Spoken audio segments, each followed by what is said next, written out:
Another day, another pickup from the Maryland area, and we're talking about Aaron Willis here on this Mother's Day. Tennessee gets the middle linebacker from St. Francis, teammates with yesterday's commitment, Katron Evans. Yeah, just a guy that athletic. I think Austin is the first thing that jumps out when you look at him and you watch tape on him.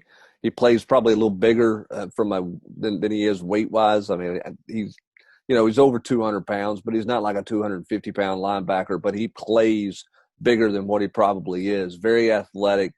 Really hunts the ball and really finishes plays really well. And again, here's Tennessee going into Maryland. Joe Ossovet getting up there, getting in a team, Evans' teammate, but going into a winning program at St. Francis that's long been established up there, a program that Mike Loxley at Maryland, the head coach, covets trying to be entrenched in there. Ossovet gets in there and gets two out of that. They beat out, SEC school LSU for him. I like the pickup because Austin, I think it continues to trend, and it's a trend of just really good athletic ability and speed on in this class, and that's what Aaron Willis I see when I watch him. I don't know if you see the same thing, but those are the big attributes that jump out to me.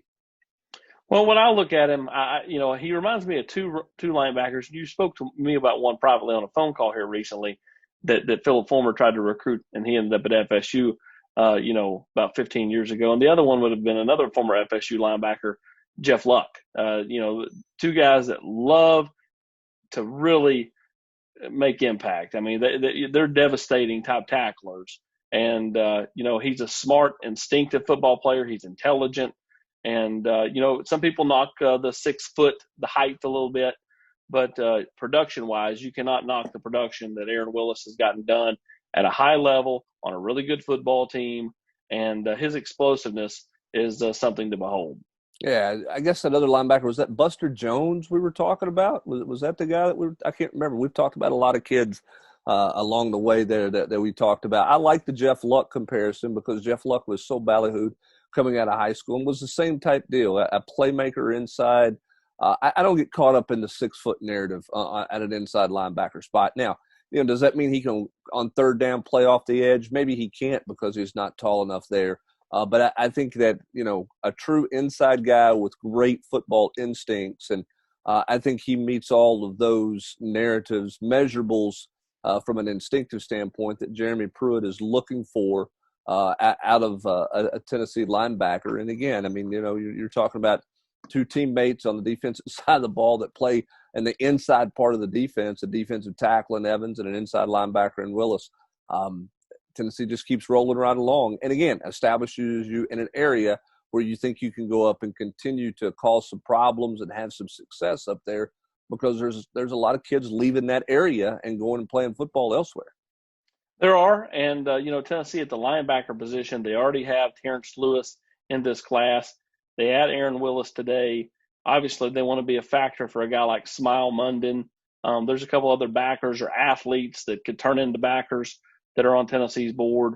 But Tennessee clearly wanting to get more athletic at middle linebacker, wanting to get more explosive at middle linebacker.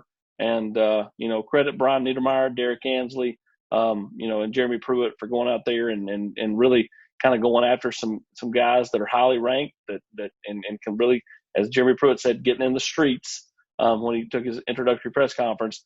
They're getting in the streets against some really big-time programs.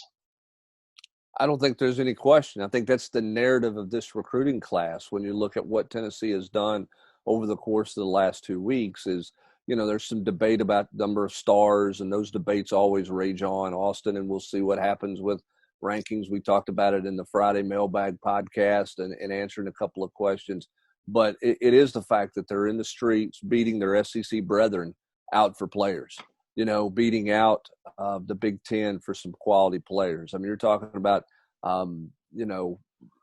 beating out LSU. I mean, LSU's been pretty good at linebacker through the last few years. And you go out and you beat LSU out for a guy that they want at the inside linebacker position. I think those, again, are attention getters. And again, I think you're getting the types of athletes that you need to get to compete week in and week out in the Southeastern Conference. And, this recruiting class has been something to behold in terms of its assembly over the last couple of weeks. And it obviously continues at a torrid pace, picking up a quality player again today. Yeah, two guys from St. Francis in back-to-back days. I would be remiss if I did not mention also Junior Colson, the linebacker from Ravenwood, very much on Tennessee's board. That's a Tennessee-Michigan battle. And the question is, does he do something in the month of May or not? For Brent Hubbs, I'm Austin Price.